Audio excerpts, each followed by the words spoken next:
نحمده ونصلي على رسوله الكريم اما بعد فاعوذ بالله من الشيطان الرجيم بسم الله الرحمن الرحيم وأقيموا الصلاة وآتوا الزكاة وما تقدموا لأنفسكم من خير تجدوه عند الله إن الله بما تعملون بصير صدق الله العظيم وبلغنا رسوله النبي الأمي الكريم ونحن على ذلك لمن الشاهدين والشاکرین والحمد للہ رب العالمین۔ نماز کے اندر سب سے اہم عمل جو ہے وہ قرات کرنا ہے، قرآن پاک کو پڑھنا ہے۔ اس لیے ہر مسلمان کے ذمے ضروری ہے قرآن پاک کا علم حاصل کرے، قرآن پاک کو یاد کرے اور قرآن پاک کو پڑھنے کا طریقہ بھی سیکھے۔ قرآن پاک کو نماز میں کس طرح پڑھنا ہے، کس ترتیب سے پڑھنا ہے،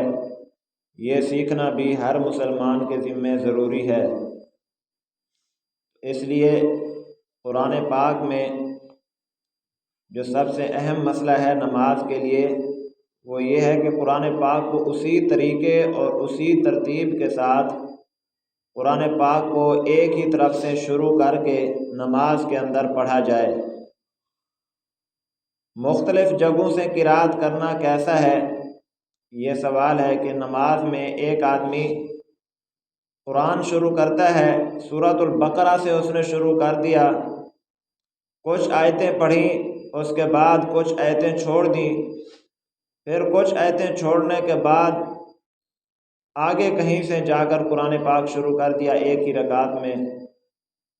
پھر کچھ آیتیں چھوڑ کر اسی رکعت میں پھر آگے کہیں سے شروع کر دیا، یا صورتیں پڑھ رہا ہے، ایک صورت پڑھی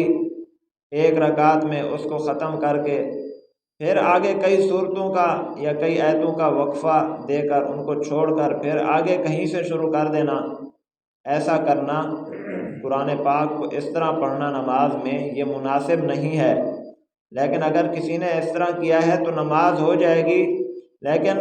افضل اور بہتر طریقہ یہ نہیں ہے۔ افضل اور بہتر طریقہ یہ ہے کہ قرآن کی آیات اگر پڑھ رہے ہیں، کوئی ایک بڑی صورت ہے اس کی آیات پڑھ رہے ہیں تو ان آیات کو بھی ترتیب کے ساتھ پڑھنا اور ایک طرف سے شروع کر کے پڑھنا، درمیان میں نہ چھوڑنا۔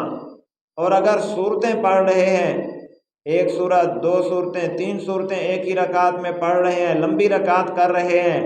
تو ان صورتوں کے درمیان بھی ترتیب قائم رکھنا کہ پہلے جو صورت آئے اس کو پڑھ کر پھر اس کے بعد جو صورت آئے اس کو پڑھنا، پھر اس کے بعد جو صورت آئے اس کو پڑھنا۔ تو اس طرح آیات کے اندر بھی اور صورتوں کے اندر بھی ترتیب کا خیال کرنا یہ افضل اور بہتر طریقہ ہے۔ اگر کوئی ان آیات اور صورتوں کے درمیان ترتیب کا خیال نہیں کرتا تو نماز تو ہو جائے گی لیکن مکروہ ہوگی، یہ بہتر اور افضل طریقہ نہیں ہوگا۔ اسی طرح قرآن پاک کو اس طرح پڑھنا کہ ایک صورت پڑھی، درمیان میں اگلی رکعت جو آ رہی ہے اس میں پھر ایک صورت چھوڑ کر اس سے اگلی صورت پڑھنا، یہ طریقہ بھی بہتر طریقہ نہیں ہے۔ مثلا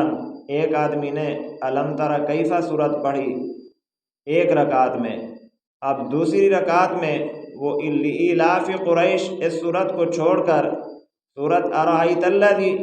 جو ہے اس کو پڑھتا ہے، تو درمیان میں صرف ایک صورت کو چھوڑنا یہ مکروہ ہے۔ بہتر طریقہ یہ ہے کہ ایک صورت جو پڑھی اگلی رکعت میں اس کے ساتھ جو صورت ملی ہوئی ہے یا تو وہ پڑھے، اگر چھوڑنی ہی ہے تو کم از کم دو صورتیں درمیان میں چھوڑے اور پھر اگلی تیسری صورت جو ہے اس کو اگلی رکعت میں پڑھے، یہ افضل اور بہتر طریقہ ہے۔ اور یہ مسائل جو ہے ایک دفعہ سننے سے انسان کو یاد نہیں ہوتے، جو بھی مسائل ہیں ان کا بار بار تکرار کرنا، ایک دوسرے کو سنانا، ایک دوسرے سے سننا، اس طرح یہ مسائل یاد ہوتے ہیں۔ اسی لیے تبلیغی جماعت میں ایک عمل ہے جس کو مذاکرہ کہتے ہیں،